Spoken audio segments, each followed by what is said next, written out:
this is how my routine usually goes. And then shortly after this, I would drive home.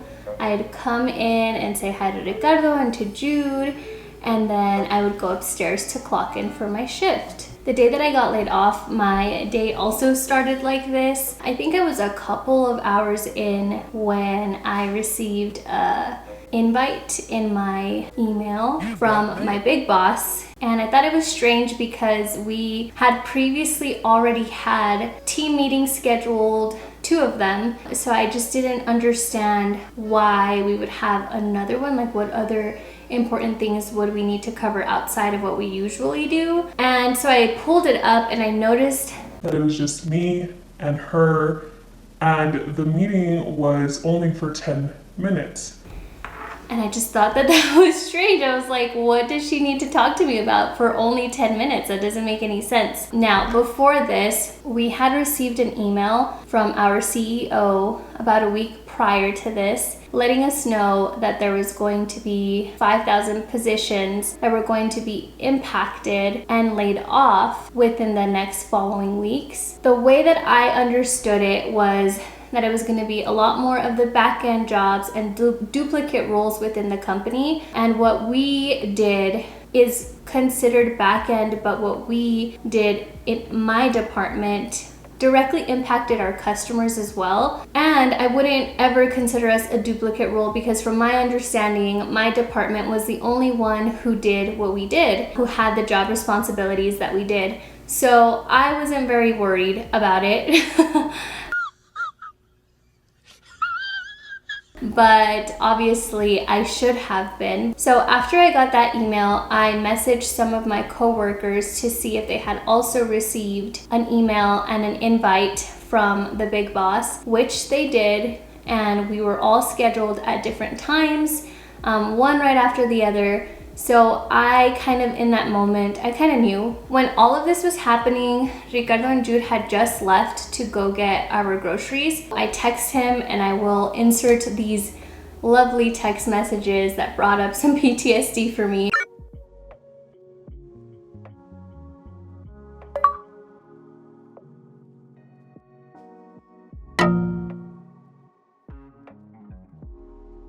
Even now, even though this company laid me off, I still feel that they are a great company to work for, and they have always treated me very well. And I do not take it personally that that decision was made. But before this, Ricardo and I had talked about me leaving because my job was very redundant. It was same thing every single day, not a lot of stimulation, but it was easy, and I got good pay and I got good benefits.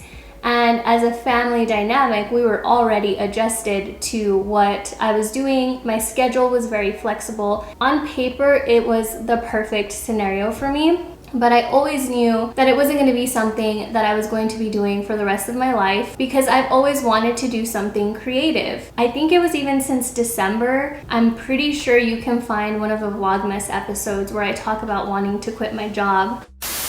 I feel like my soul is tired because of my job and it not bringing me joy anymore. I think it's been the reality for probably like the past couple of months, and it is just really soul draining when you spend 8 hours doing something that doesn't bring you joy.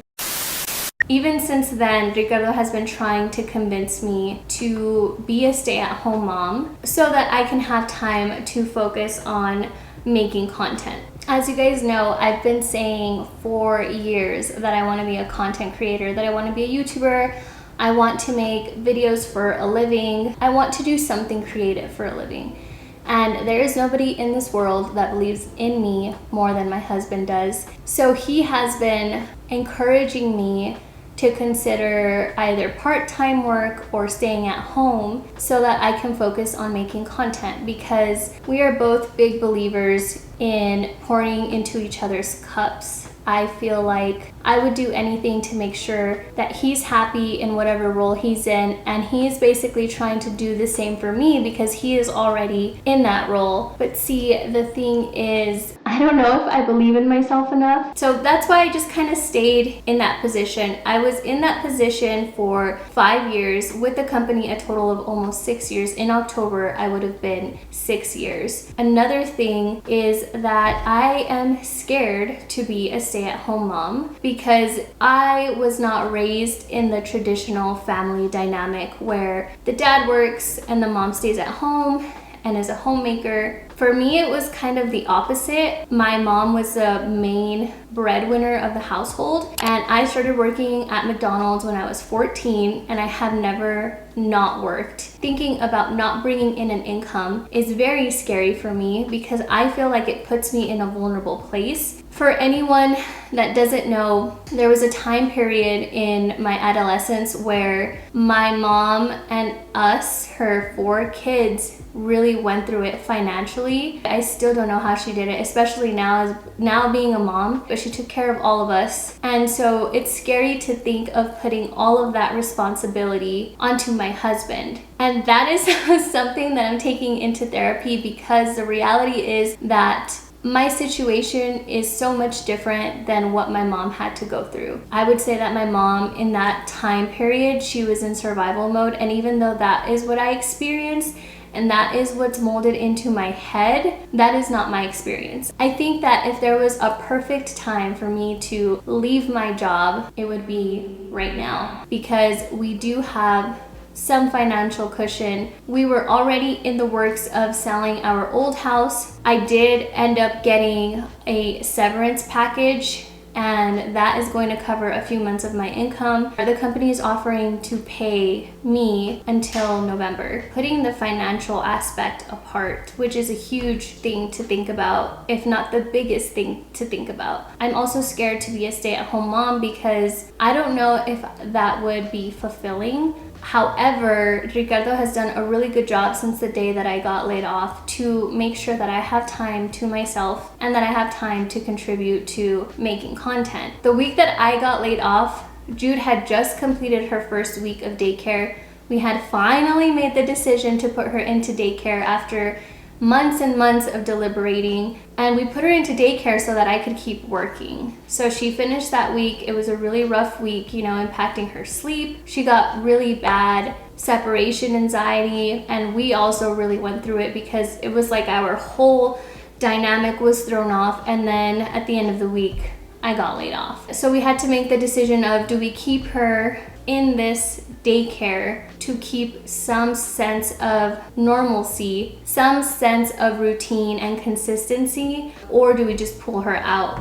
So as of right now, she's still in daycare. For right now, we've decided that I'm going to stay home until my separation date. After that, I don't really know what's going to happen. I don't know how I'm going to feel. Maybe things will be finalized with selling our other house, and I will feel a little more inclined to stay at home, at least until the baby gets here and we settle in with the baby. We're keeping Jude in daycare because I want to build that consistency for her, especially if I do end up getting another job after my separation date. Maybe a part-time, maybe a full-time, I don't know. But I know that it's going to be harder to find flexibility in my schedule when starting a new job. So that's why I think it's going to be good to just keep her in daycare in case I do get another job. Maybe I decide just to stay home altogether and I take that leap, but I don't know. I feel a lot of mom guilt having her in daycare when she could be here with me.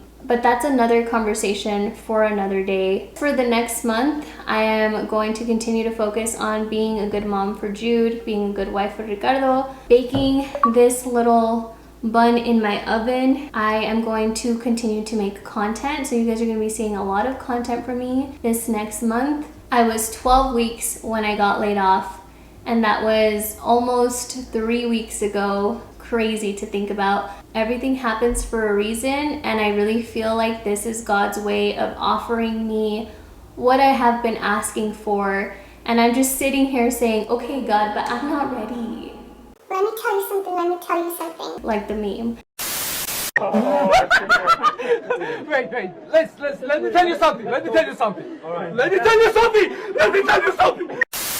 It feels like I'm transitioning from survival mode into my soft life era, and I just have like lots of resistance because all I know is what I grew up in. We will see what happens. I hope that you guys continue to watch this journey and that you guys continue to follow along with this new chapter of my crazy life. I love you guys. Thank you so much for watching. I will see you guys in the next video, and I hope you guys are staying fearless.